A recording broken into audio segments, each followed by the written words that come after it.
우리 이 시간 함께 보신 말씀은 요한복음 13장 1절로 11절입니다. 요한복음 13장 1절로 11절 말씀 함께 읽도록 하겠습니다. 유월절 전에 예수께서 자기가 세상을 떠나 아버지께로 돌아가실 때가 이른 줄 아시고 세상에 있는 자기 사람들을 사랑하시되 끝까지 사랑하시니라. 마귀가 벌써 시몬의 아들 가룟 유다의 마음에 예수를 팔려는 생각을 넣었더라. 저녁 먹는 중 예수는 아버지께서 모든 것을 자기 손에 맡기신 것과 또 자기가 하나님께로부터 오셨다가 하나님께로 돌아가실 것을 아시고 저녁 잡수시던 자리에서 일어난 겉옷을 벗고 수건을 가져다가 허리에 두르시고 이에 대야에 물을 떠서 제자들의 발을 씻으시고 그 두르신 수건으로 닦기를 시작하여 시몬 베드로에게 이르시니 베드로가 이르되 주여 주께서 내 발을 씻으시나이까. 예수께서 대답하여 이르시되 내가 하는 것을 내가 지금은 알지 못하나 이후에는 알리라. 베드로가 이르되 예수께서 대답하시되 내가 너를 씻어주지 아니하면 내가 나와 상관이 없느니라. 시몬 베드로가 이르되 별만 아니라 손과 머리도 씻어 주옵소서. 예수께서 이르시되 이미 목욕한 자는 발밖에 씻을 필요가 없느니라. 온몸이 깨끗하니라. 너희가 깨끗하나 다는 아니니라 하시니 이는 자기를 팔 자가 누구인지 아심이라. 그러므로 다는 깨끗하지 아니하다 하시니라. 아멘. 제자들의 발을 씻기신 예수란 제목으로 말씀을 전하겠습니다. 약 500년 전에 살았던 코페르니쿠스라는 사람이 있었습니다. 그는 수천 년 동안 사람들이 진리라고 믿어왔던 천동설을 부인하고 지구가 돈다는 지동설을 주장했습니다. 오늘날 우리는 지구가 움직이는 것이 당연한 사실이라고 받아들이고 있죠. 그러나 코페르니쿠스가 살던 시대에 대부분의 사람들은 그 사실을 받아들이지 않았고 오히려 종교 재판을 통해 침묵을 강요했습니다. 그래서 지금까지의 관념을 뒤바꾸는 변화적 사고를 가리켜서 코페르니쿠스적 사고라고 이야기합니다. 예수님의 오심도 마찬가지예요. 곧 복음은 종교의 코페르니쿠스적 사건과 같습니다. 복음은 지금까지 우리가 알던 종교와 신에 대한 관념을 완전히 뒤바꿔 놓은 놀라운 사건이기 때문입니다. 여러분, 인간이 참 자유에 이르는 길은 하나님을 아는 거예요. 그런데 많은 사람들이 자신 생각하는 하나님을 믿고 예배합니다. 자신이 경험하고 생각하고 느껴왔고 이런 하나님을 예배하고 있어요. 그러나 여러분, 하나님을 우리의 어떤 생각과 경험에 다 담을 수는 없는 거죠. 그런데 이런 또 위험한 또 그런 부분들이 있습니다. 하나님에 대한 잘못된 이해를 갖게 되면 그들은 자신이 믿는 믿음의 노예가 된다는 거예요. 바리새인과 서기관들이 그러했죠. 그들은 누구보다 열심히 하나님을 믿어왔던 사람들이에요. 하나님을 향한 그 믿음의 삶이 전부였던 자들입니다. 그러나 그들은 자신들에게 생명을 주지 못하는 자기 믿음의 노예에 불과했을 뿐입니다. 예수님은 하나님에 대해 그 누구보다 잘 안다고 자부했던 바리새인과 서기관들을 향해 너희는 하나님을 알지 못한다라고 말씀하셨습니다. 예수님은 나를 믿는 자는 나를 보내신 이를 믿는 것이며 나를 보는 자는 나를 보낸 자를 보게 되는 것이다라고 말씀하셨습니다. 사도 바울은 예수님을 보이지 않는 하나님의 형상이라고 말했었죠. 여러분, 참 하나님을 알 수 있는 길은 다른 무엇도, 다른 어떠한 것도 그것을 통해서 하나님을 알 수 있는 게 아니라 오직 예수님만 통해서 하나님을 알 수 있습니다. 하나님은 예수님 안에서 예수님을 통해서 역사하시는 분이시죠. 예수 그리스도는 인간의 옷을 입고 오신 하나님이십니다. 오늘 본문을 보면 유월절을 앞두고 갑자기 그 저녁 식사를 하던 중에 예수님께서 일어나서 제자들 발이 씻겨줘요. 제자들이 저녁 식사를 하고 있었잖아요. 체했을 것 같아요. 예수님 하는 그런 행동을 보고 왜 이러시지? 그런 의문이 들었을 것입니다. 인간의 옷을 입고 오신 하나님인 예수님께서 권위를 상징하는 겉옷을 벗고 수건을 허리에 두른 후에 대야에 물을 담아다가 제자들 앞에 무릎을 꿇고 제자들의 발을 씻기시고는 두른 그런 수건으로 그들의 발을 닦아주셨습니다. 섬김을 받으러 온 것이 아니라 섬기러 왔다는 예수님께서 그동안 유대인들이 믿어온 하나님에 대한 생각을 바꿔주고 있는 거예요. 지금 우리 눈앞에 보이는 하나님은 어떤 하나님이죠? 영광의 보좌 가운데 앉으신 분이 아니에요. 제자들 앞에 무릎을 꿇고 그들의 발을 씻기는 종의 모습으로 오신 예수님입니다. 이것을 제자들은 받아들일 수가 없었던 거죠. 여러분 탈무드에 보게 되면 이런 이야기가 있어요. 그 아버지와 랍비가 함께 물에 빠지면 랍비를 먼저 구해내라. 그만큼 랍비가 그렇게 존경받는 그런 사회였고 그 가르침이 되게 중요했던 그런 또 시기였습니다. 여러분 보세요. 더러움을 씻어주고 계신 섬긴 종의 그 모습, 예수님. 그들은 상상을 할 수가 없었던 거예요. 지금 하나님은 제자들의 발을 씻는 종에 불과합니다. 더 이상 위엄과 권위로 판단하고 정죄하는 하나님이 아니었습니다.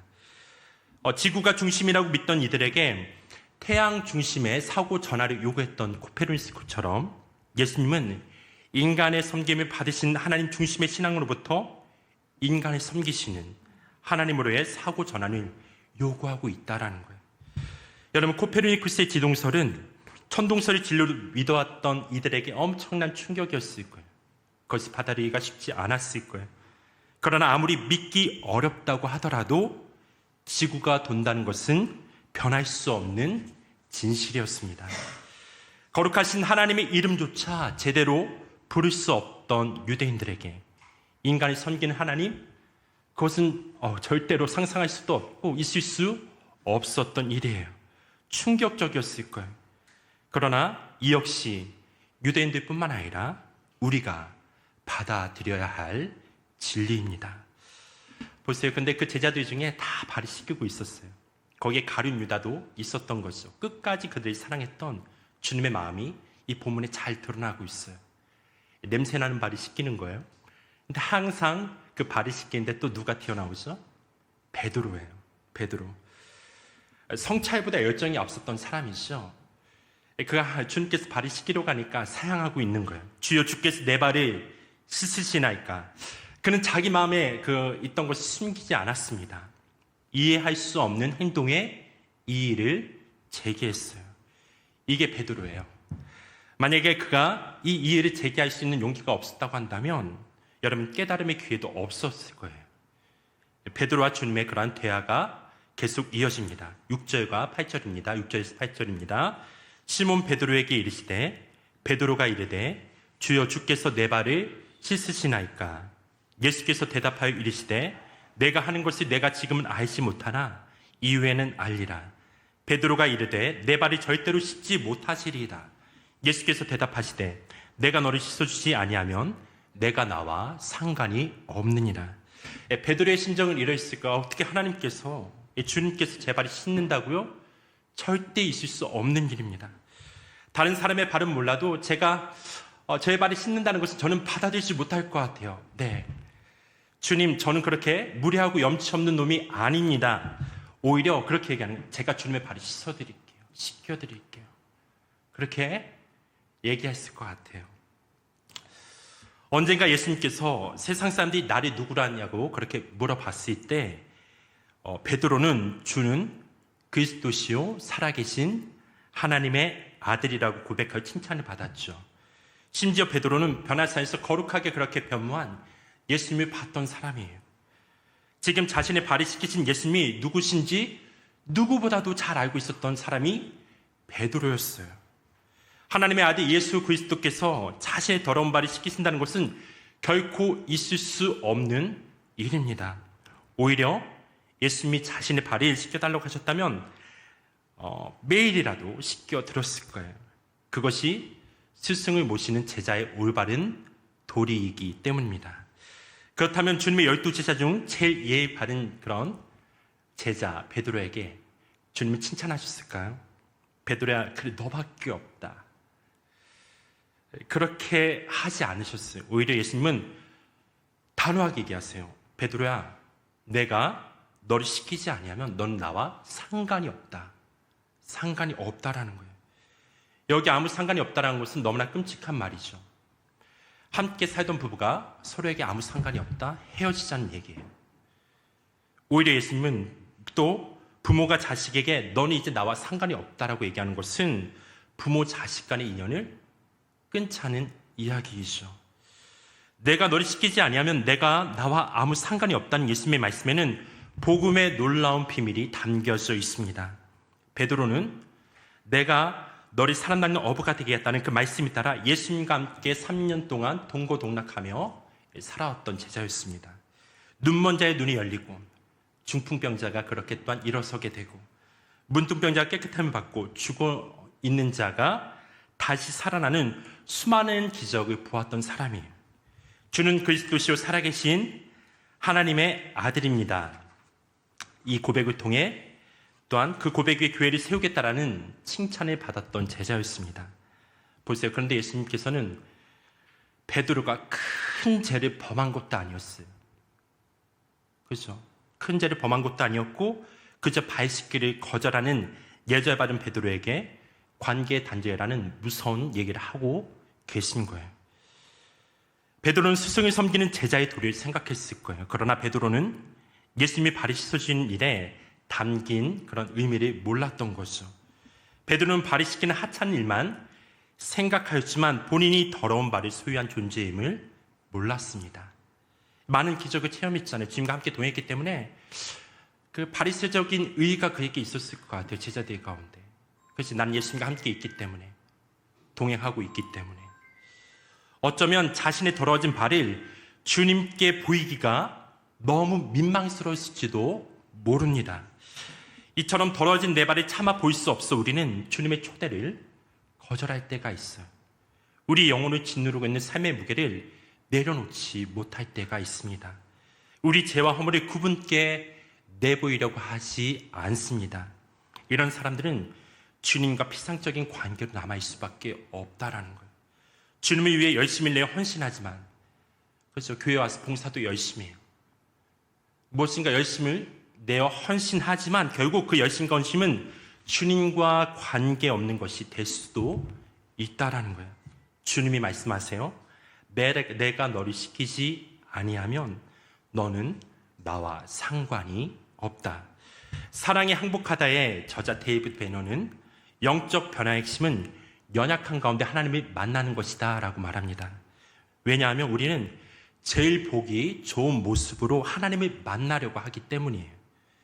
하지만 하나님은 우리가 하나님 만날 때 자신의 모든 것을 가지고 나오기를 원하신다라는 거예요. 그분은 우리가 그분을 충분히 신뢰하며 수치와 연약함과 죄 가운데 완전한 사랑을 만나기를 원하신다라는 거예요. 이게 우정관계라는 거예요. 과거에 그 영성가들은 이 우정관계를 통해서 자신의 그 비참함을 깨닫게 되었고 그 사랑과 용서를 통해서 하나님과 연합을 추구하는 그런 단계로 나아갔던 것을 보게 되었습니다. 또한 트레버 허드슨이라는 분은 회심에 대해 이렇게 얘기를 해요. 매일매일 자신을 조금씩 더 하나님께 가지고 나와 자신을 드러내는 지속적인 진행 상태라고 설명하면서 슬프게도 대부분의 사람들이 내면 세계의 많은 부분을 하나님께서 변화시키는 사랑과 우정에서 제외시킨다라고 말하고 있어요. 교회 나올 때 똑같아요. 동일한 거. 계속해서 하나님 앞에 보여? 더 좋은 모습으로 우리가 서려고 그렇게 한다라는 거예요. 마음의 것이 토로하지 못하는 거죠. 하나님과 친밀한 관계로 나아가지 못하는 거예요. 그래서 뭐냐면 이런 사람들은 하나님의 수용적인 사랑을 배우지 않는 한 우리는 주님과의 깊은 친밀한 내면의 그 연합을 이룰 수 없다라고 말하고 있는 거예요. 이것은 마치 건강검진을 받으러 의사에게 가서는 제일 건강한 부분만이 보이며 문제가 있다는 것을 부인하는 것과도 같습니다. 변화를 위해서는 죄와 수치와 연약함 속에 하나님을 만나야 합니다. 날마다 주님의 사랑과 용서를 경험할 때 우리의 영혼은 성장할 수 있다라는 거예요. 주님과의 깊은 친밀함으로 나아갈 수 있다라는 거죠. 제가 올해 그 전반기에 70번씩 7번 용서하라는 말씀을 계속 묵상할 때가 있었습니다. 어느 날 아침 일찍 잠에서 깨어 일어나는데 주님께서 그런 감동을 주신 것 같았어요. 그런 음성이었어요. 아침에 일어났는데 나는 너를 사랑한다. 나는 오늘도 너를 용서한다. 나는 오늘도 너를 화해의 자리로 불렀다. 이 세미한 음성이 마음에 들리는 가운데 한편으로는 주님의 사랑과 용서를 깊이 수용하지 못하는 저 자신을 볼 때 슬펐습니다. 주님께서는 70번씩 7번 반복되는 실수로 인해 주님의 마음을 아프게 하는 저를 화해의 자리로 부르셨지만 사랑과 용서를 온전히 수용하지 못한 저로서는 그 자리로 나아가는 것이 어렵게만 느껴졌습니다. 그러나 제가 주님이 부르신 화해의 자리로 나아가 주님의 얼굴을 구하며 예배하며 기도하게 될 때 어김없이 주님은 사랑과 용서를 베푸실 뿐만 아니라 사랑과 용서 화해의 마음으로 죄로 인해 방황하며 죽어가는 한 영혼을 위해서 그리고 이 세대와 나라와 민족을 위해 기도하며 중보하게 하셨습니다. 저는 기도할 때 요즘 와서 더 그런 것 같아요. 의자에 앉아 먼저 하는 행동이 있습니다. 신발과 양말을 먼저 벗어요. 제 주변에 있으면 안 돼요. 냄새 나니까. 신발과 양말을 먼저 벗어요. 아침에 새벽에 오면 그것부터 해요. 주님 앞에 말씀 끝나고 나서 벗습니다. 그리고 이렇게 고백합니다. 하나님, 이곳뿐만 아니라 제 삶의 현장에도 마찬가지죠. 이곳은 하나님을 예배하는 거룩한 곳입니다. 제 권리를 내려놓기를 원합니다. 그러면서 주님, 오늘도 더러워진 저의 발을 씻겨주십시오. 더욱 주님을 사랑하기 원합니다. 그 사랑으로 나와 다른 이들을 섬기며 용납하며 함께 예배하는 자유로 나아가게 해주십시오. 이렇게 기도해요. 기도하면서 또 저에게 주어진 사명들을 감당하게 되죠. 근데 이렇게 사명의 감당을 섬긴다고 하지만은 또 발견한 것은 뭐냐면 제 연약함이에요. 사랑하지 못하는 모습, 또 화해의 자리로 나아가지 못하는 모습 발견해요. 근데 지금은 그것을 다시 한번 주님 앞에 나아가요. 사랑과 용서로 훈련하는 거죠. 그 자리에서 주님을 예배하는 거예요. 여러분, 우리는 땅을 딛고 사는 사람으로서 날마다 발에 먼지를 묻히고 다녀요. 이상을 꿈꾸지만 땅을 딛고 살아가는 사람이라는 것을 잊지 말아야 합니다. 이것이 없으면 어떻게 우리의 이상이 폭력으로 변하게 되어지는 거예요. 넌 왜 그렇게 못 살아? 너는 왜 그렇게 못해? 그렇죠? 사랑하고 섬기는 그런 모습보다는 이런 마음으로 타인을 대하게 되게 되는 거죠. 우리는 주님 만나는 그날까지 땅에 딛고 사는 자들이구나. 근데 여러분, 또 그런 모습 주님 앞에 나갈 때 주님은 그렇게 말씀하시는 것 같아요. 오늘도 수고했다. 그래. 그럼 그 모습 그대로 잘했다. 이런 또 칭찬을 주시는 것 같아요. 연약한 모습이지만 일단 그런 과정을 통해서 주님과 같은 형상으로 변화되어지는 거죠. 몇 주 전에 어느 목사님께서 저에게 이런 질문을 했어요. 윤 목사님, 영성은 무엇이라 생각합니까? 그래서 저는 영성의 정의가 다양하겠지만 전 아버지가 되어가는 과정이라 생각됩니다. 오늘 목사님께서 영성 제자도라 얘기를 하고 있죠. 아버지가 되어가는 그 과정 속에서 세상을 섬겨 나아가는 거예요. 그러면서 뒤에 소윤이와 성주가 있지만은 가정에서, 일단 목회 현장에서 사람들과 관계에서 너무나도 부족하지만 아버지의 사랑을 받은 자로서 아버지를 닮아가는 것에 오늘도 한 걸음을 걷고 싶다라고 그렇게 말했습니다. 이 부분에 대해서 깊이 묵상한 사람 중에 한 분이 헨리 나우엔이에요. 탕자의 귀향이라는 렘브란트의 명화를 묵상한 헨리 나우엔은 그리스도께서 우리를 아버지의 사랑으로 초청하는 이유는 아버지와 같이 되게 하기 위해서라고 말해요. 영적 여정의 목적은 그저 아버지의 품에 받아들여지는 것이 아니라 아버지를 닮아가는 데 있다는 것을, 그리고 하나님의 사랑의 핵심은 우리를 그분의 사랑의 모습으로 재형성하는 것임을 말해주고 있다는 거예요. 제가 오늘도 신발을 벗고 주님 앞에 나아가는 것은 그분의 품에 받아들이는 것 그 이상으로 그 사랑을 가지고 세상에 나아가 섬겨라. 그 사랑을 가지고 세상을 능히 이겨내라. 나를 닮아가라. 아버지의 품을 가져라. 그렇게 주님께서 말씀하는 거죠. 여러분, 주님의 은혜의 몸을 온전히 맡겨본 사람이라야 자기와 다른 이들을 용납하고 용서하고 동행으로 받아들일 수가 있습니다. 주님은 우리를 당신의 화해 사역에 초대하고 있다는 거. 한번 앞뒤 자유분들에게 이렇게 얘기해 볼까요? 주님은 당신을 화해 사역에 초대하고 있습니다. 이제 마지막이에요. 여러분, 제자들의 발 씻기기를 마치신 예수님께서는 제자들에게 말씀하세요. 12절에서 14절입니다. 함께 읽어보겠습니다. 시작. 그들의 발을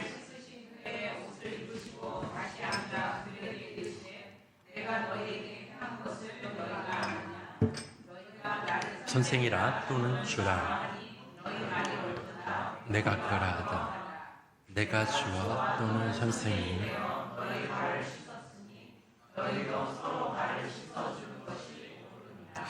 아멘. 그 발이 씻기시고 난 뒤에 너희도 이처럼 동일하게 너희가 서로의 발이 씻겨줘라 얘기를 한 거예요. 재미난 묵상을 한번 해봤어요. 아 그래, 오늘도 누군가를 섬겨야 되겠다. 만약 저희 하여튼 성주야 이렇게 얘기하는 거죠. 성주야, 대야와 수건 네가 준비해. 싫어? 내가 누군가를 섬기기 위해서 여러분 대야와 수건 내가 준비해야 되는데 섬기기로 이렇게 작정했는데 그래 내가 너 섬겨줄게. 대야 좀 준비해라. 수건을 좀 준비해줘. 이게 섬기는 자세의 마음이 아니라는 거죠. 오늘 주님께서 보여준 종의 모습은 가장 겸손한 모습이에요. 그 모습으로 대와 수건을 직접 준비하신 거예요. 그걸 어떻게 하지? 무릎을 꿇으셨어요. 그럼 제가 성주한테 그래 야 발 좀 올려. 내 위치로 발 좀 올려. 내가 무릎 꿇는 게 아니라 내가 섬겨준다니까. 그 대신 발 좀 올려. 막 닦아주는 거예요. 이게 섬김의 모습은 아닌 것 같아요. 그렇죠? 제가 겸손하게 무릎을 꿇고 그의 발을 닦아줘야지만이, 그 자리에 나아가야지만이 그 사람이, 오늘 목사님 말씀하셨죠? 상대방의 타인을 이해하고 우리가 이해한다 얼마나 이해할 수가 있을까요? 그러나 여러분, 겸손한 그 마음으로 누군가를 대하게 될 때에 그때 우리는 그의 마음을 열어 제칠 수 있고 주님의 그 사랑으로 그를 섬길 수 있다라는 거예요. 여러분, 세상의 모든 물은 바다로 향하게 되어 있습니다. 아버지의 사랑은 겸손한 자에게 임하게 되는 거예요. 그 사랑으로 세상을 섬기게 되는 거죠. 여러분, 은혜는 새로운 소명입니다. 은혜 받은 자의 삶은 주님의 손과 발이 되는 데 있습니다. 은총은 우리를 봉사의 삶으로 부른다고 말하고 있어요. 헬라어로는 봉사자를 다이코노스라고 하는데 그 뜻은 식탁 옆에서 기다리고 선 사람을 일컫는다고 합니다. 그들은 사람들에게 헌신하고 생명과 사랑을 일깨우는 것을 자기 본분으로 삼은 사람이라고 말하고 있어요. 성도는 이런 일에 부름을 받은 사람들입니다. 여러분, 우리 교회도 마찬가지이죠. 우리가 서로 사랑하고 섬기기 위해서는 주님의 마음을 품어야 돼요. 여러분, 주님의 사랑을 수용하십시오. 아멘. 오늘도 종의 모습으로 오신 그분, 우리가 그분을 바라보면서 그 씻기는 모습을 한번 세세하게 그려보세요. 왕이신 그분께서 종의 모습으로 오셨는데 내 발을 씻겨주시는데 그 사랑을 우리가 깊이 수용하게 된다고 한다면 우리는 마침내 아버지의 품이 되어서 세상에 나아가 이 세대 남과 북의 문제가 아니라 열방을 섬길 수 있는 하나님의 백성으로서의 삶이 될 줄 믿습니다. 이번 또한 비전 트립 또한 그러한 마음으로 우리가 대화와 수건 누군가에게 준비하라 이게 아니고 각자가 준비해서 또한 서로의 발을 씻겨주면서 이미 주님께서 하나 되게 하신 것, 이걸 가지고 우리 가정 예배의 모토로 삼았어요. 이미 주님께서 우리 가정을 하나 되게 하셨다. 평안의 맨줄로 하나 되게 한 것을 힘써 지켜라. 여러분, 우리는 이미 하나 되었습니다. 아멘. 세상이 줄 수 없는 그 평안이 우리 가운데 있습니다. 그러면서 우리의 사랑과 용서와 오래 참음을 통하여서 계속해서 우리 하나님 일어나가게 될 때 하나님께서는 우리 공동체를 통해서 한 몸 된 우리 그리스도의 몸 된 교회를 통해서 놀라운 역사, 세상을 섬기며 나가는 또한 하나님의 비전을 성취하는 공동체로 이뤄가실 줄 믿습니다. 이 시간 제가 기도하고 계속해서 우리 다음 순서를 갖겠습니다. 주님은 종의 모습으로 오셔서 무릎을 꿇고 나의 더러워진 발이 씻겨주십니다. 그러나 나는 베드로처럼 주님의 섬김을, 사랑을 완고하게 거절할 때가 있습니다. 주님의 사랑을 온전히 수용하는 것을 배우고 싶습니다. 그 사랑과 섬김이 온전히 우리를 변화시킨다는 것을 깨닫게 해주십시오. 주님, 나의 더러워진 발을 씻겨주십시오. 주님의 사랑이 삶에 가득 채워지게 하사 그 사랑으로 가정과 교회, 세상을 섬기는 예수님의 제자가 될 수 있도록 우리 공동체를 축복해 주십시오. 주님 감사합니다. 예수님의 이름으로 기도했습니다.